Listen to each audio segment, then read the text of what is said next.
Virgo, and welcome to your 2023 look ahead reading. I am Sarah Mackenzie. I read Asura for Sora Sky Messages. We are going to be doing the bulk of your reading today with the Everyday Tarot by Biddy Tarot. With that, we will do a card for your sign, cards for opportunities and obstacles, cards for what you can and can't control, and then a card for each month. And then we will move to the Wildwood Tarot, where we will grab 3 cards for the theme of your year, and any clarifiers that we might need for the rest of it. While I shuffle, I'd really like to tell you about what I have coming up in 2023. There's actually a lot, but what I want to focus on is the Haunted Tarot deck. If you have followed me for a while, you know how much I love Killer Pancake Illustration. You'll know that we worked together to put together the Harmony Tarot, the Harmony Circle Tarot Journal. We are collaborating again. This will be her 6th or 7th tarot deck, but the first one that goes to crowdfunding. The Haunted Tarot deck covers folklore and history from Eastern PA, Western Ohio, and West Virginia. And we go to Kickstarter on January 10th. So the link to the countdown and information is the first thing you'll see in this description. I would really love it if you could check it out. Share it with anyone who might be interested, or anyone who might know somebody who might be interested. Tarot decks take a lot to produce, and especially with a longer run or a bigger run, it takes a little bit longer. So that we can get it out to as many people as possible. If you could help share, that would be great. Now on to your 2023. Starting with a card for you, Virgo, we have the Queen of Pentacles, which is a very Virgo card. We have the earthiness that comes with the Pentacles. She is there on her throne. She is comfortable. This is a card of getting to somewhere where you are safe and comfortable emotionally and have everything you need physically. One of the things I love about her is being a queen, she also has that compassion, so that once she has herself settled in and safe, she can pull in everyone around her and keep them safe as well. But this is a great card of being in a very good position emotionally and physically, having that stability and steadiness to go into the year. We have a card for opportunities. That is the Four of Wands. That is the card of finding the people who are important to you. It is also known as the card of like weddings. It can be the card of coming home. But for me, that is more about the feel. The people who feel like home, the people who make you feel safe. So this opportunity, especially with the Queen of Pentacles, is this opportunity to find some more chosen family, to get that feeling of coming home and that security, and really start building that community for yourself. Obstacles, the Tower. There are going to be some shakeups this year. You are going to find that as sturdy as things are right now, there are parts of your foundation that aren't as sturdy. There might be some cracks there, and that is going to be something I'm going to encourage you to look for. See where details may be overlooked. The universe will probably be there to help you in certain places. I've also seen astrology-wise things come through saying that there will probably be some collective tower stuff, so that may even be more tangential. But it's interesting because you see the Four of Wands has that same castle on it, that same tower. To me, that almost says that that feeling of coming home, those people, you may want to be careful about not just jumping in. You may want to make sure that you are doing a slow and steady build of this community. Card for what you can control. The King of Wands. You can delegate. The King of Wands, he leads from the border, essentially. he is often known as like the boardroom CEO. He comes up with the plan and then he has others help him execute it. So in terms of what you can control, you can focus on what you do best and what is most important to you to get things done. And then you can delegate the things that maybe aren't as important but still need to get done, or the things that somebody might be better skilled at. If you are an entrepreneur, this can be things like outsourcing your social media. If you are a parent, this can be things like Instacart.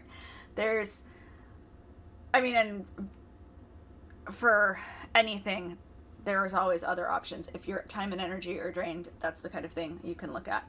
The King of Wands is very passionate, and he has spent all of his time getting to where he is, so he doesn't want to do the mundane, the things that don't excite him. He wants to focus on what he's passionate about. So you can control how much you do of what excites you, and how you are getting other things done. Now, a card for what you can't control. We have the Four of Pentacles. That is an interesting one, because when we speak about the Four of Pentacles, that is usually about conservation. We talk about not hoarding, not clinging so tightly that you block things from coming in. So it is a card that seeks balance in terms of resources. And this would almost imply that you don't have control over where you are in your resources.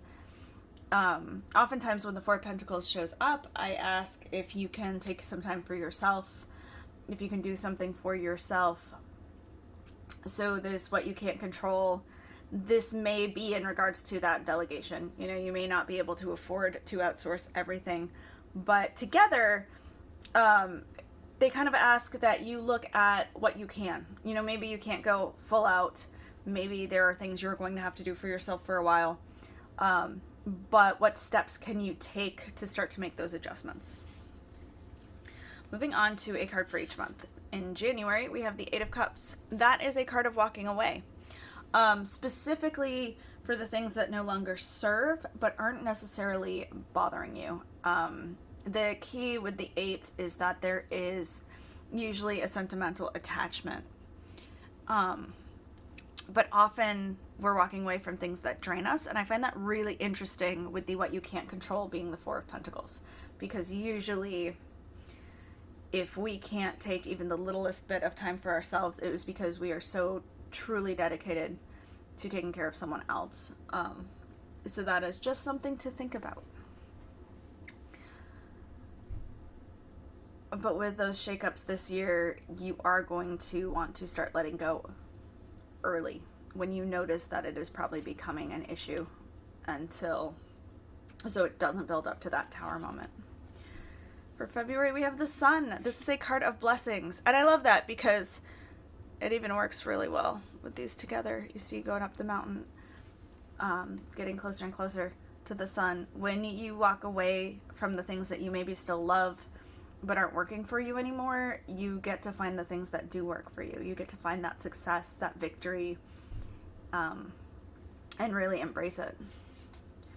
For March, we have the Ten of Wands. That is my hard work but worth it card. That is a card of accomplishment, but unlike the Sun, that is not the blessings that come out and find you. These are the ones that you work for. These are the ones that you trudge up that hill yourself. And it absolutely speaks to accomplishment and endings, but they are generally endings that come from hard work. So you will not regret getting there, but it will not be easy to get there. April, we have the Eight of Wands. That is my card of just do it. Whatever detail-ridden plan that you have been saving up, waiting for the right time, this is the right time. April will be your time. So a lot of wands this close together. I do want to ask you to be careful of burnout, especially when we look at the what you can't control being something about resources. I understand that you have a lot of work you need to do and not a lot of resources, but please be careful with yourself. Please take care of your whole self while you work towards something better. For May, we have the Queen of Swords. The Queen of Swords is observant. She pays very close attention to everyone that comes into her circle, whether they are close circle, like with the Queen of Pentacles, or not. But she doesn't necessarily share everything. There may be some interesting relationships that show up this year. Not inherently romantic. I think more like coworker, acquaintances, friends of a friend. The people that almost get trusted by proximity instead of because they've earned it. You may want to watch for that sort of thing. For June, we have the Ten of Swords. I feel like these are very, very related. That your intuition and your ability to read the room, even if you're not reading the person, that shows up in May with the Queen of Swords, will be directly what happens to this ending. The Ten of Swords is a rough ending. It is. But it is a very necessary one. This is also a really common card. You're my 6th reading, and most of the signs have had the Ten of Swords at some point. Like, this is the year, and the Eight of Cups. This is the year that we stop putting up with the things that don't work for us anymore. 2023 is it. Good breakups, bad breakups, just everything that doesn't work is getting gone. With the reminder with the Ten of Swords, because it isn't easy, the reminder is that you should not have still been in that position, that situation, whether it is a job that you get laid off from, or that you quit a relationship, particularly a friendship that is holding you back. This is the card of you would never have let somebody treat you that way if that's how they started treating you from the beginning. And now we're going to go back to having standards. We are going to go back to boundaries, standards, and we are going to take care of ourselves. July, we have the Two of Cups. We love that. You cut all of that unnecessary extra stuff out of your life and you get the card of unconditional love. Now, if this is a breakup, then this Two of Cups is almost definitely somebody coming in that has been waiting for you, or just that the universe has been waiting to throw in your path. If the Ten of Swords is a job, the Two of Cups is less likely to be that, or even be related. The Two of Cups is the card of unconditional love. It is the card of I see you and love you for who you are. It can be the soulmates card. Now, when I speak about soulmates, I don't mean though there's only one person for me and it's romantic and all of that. I mean the souls that travel with you. This can be pulling in more from your soul group. But it can also be you starting to build up that self-love and self-confidence again. So either way, for all of the endings and all of the hard work that you have in the first 6 months, this summer, there is joy and contentment coming. August, we have the Five of Wands. Now, this is a Rider-Waite based deck.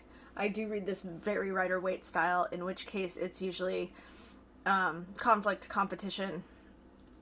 But for me, it is pretty much always a card of leveling up.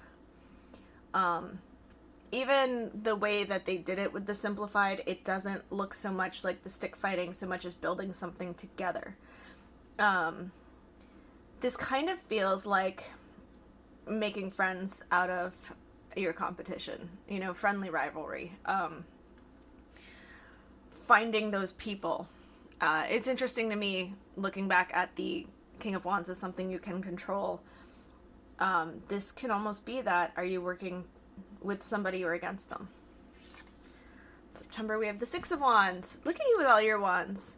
The Six of Wands is a card of being in the spotlight. It's similar to the Sun, except the Sun mostly has blessings just coming out. The Six of Wands is more of a recognition kind of blessing. You know, it's people seeing all this hard work that you've put in and celebrating you for it.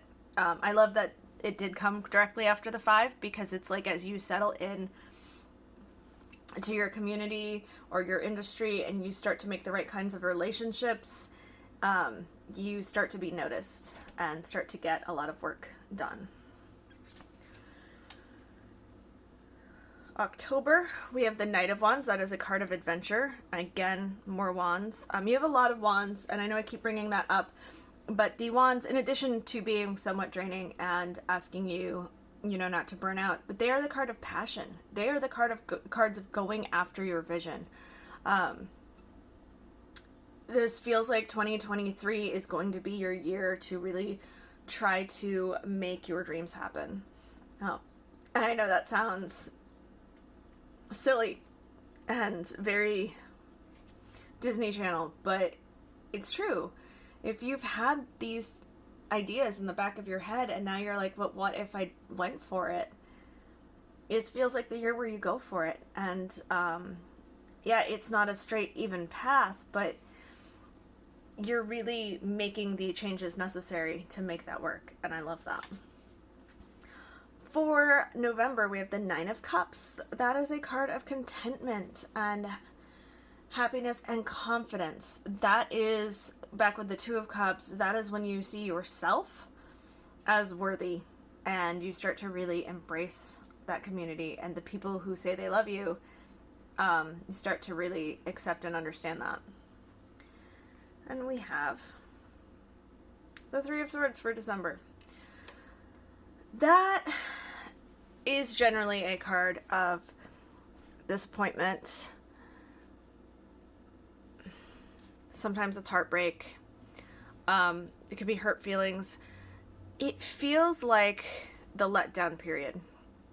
When you're burnt out, there is this time of everything feeling hard, everything being more complicated, everything being heavy. This doesn't feel like the 3 of Swords in terms of a breakup. Not that it doesn't mean it could be. It feels more like all of the weight of the things that you've had to give up or lost to go on this journey. It feels like all of that kind of coming in. So you may be distracted with all the work you're doing.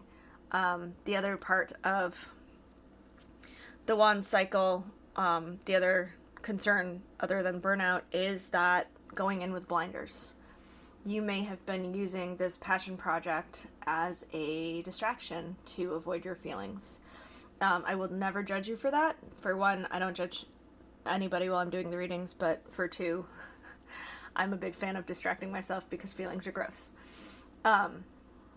But this kind of feels like that culmination of feelings. And that happens sometimes. We're looking at December, we're coming back to the holidays, or coming back to look at everything we've accomplished. But it's the year-end review, and it may actually start to hit you how much you've had to let go of to get where you're going. Don't be afraid to let yourself feel that. As long as you also understand that it was what was best for you, and that you are going to have a much better life because of it, you can let yourself be sad once in a while. It's really okay. Moving on to your themes, and while I shuffle, I'll thank you for liking, subscribing, sharing, and all that, because it does help people get the readings that they need. And if you would like to book an individual reading, you can go to my website. But I do also just want to touch upon the themes already are very much going after your dreams and not settling for less, not accepting a single other thing. Sure, as you reinvent yourself, you will lose some things, but ultimately, I think you're going to find 2023 to be very transformative. So with the Wildwood Tarot, we have 3 themes. We have the 2 of Arrows, or the 2 of Swords. That is a card of choice. They call it injustice, but generally it is more about needing to make a choice on which path you're going to go. And here, this feels like wanting to stay, but that's not really an option. We're moving forward one way or another. Just kind of want to be careful about that path. The Knight of Vessels, or the Knight of Cups. That is a card of looking at the bright side. But again, it is a card that asks you to be aware of red flags. The rose-colored glasses are beautiful. It's wonderful to see the good in the world, but make sure that you are not putting yourself in a bad position to do it. This makes me think of that Queen of Swords, Ten of Swords combination. And the Ace of Bows, or the Ace of Wands, finishing up your Wands journey. Well, starting your Wands journey, but you have most of the Wands here, and that is very much the card of sparking that passion, finding that creative spark, and going after it. So I hope you have a really wonderful 2023. Thank you so much.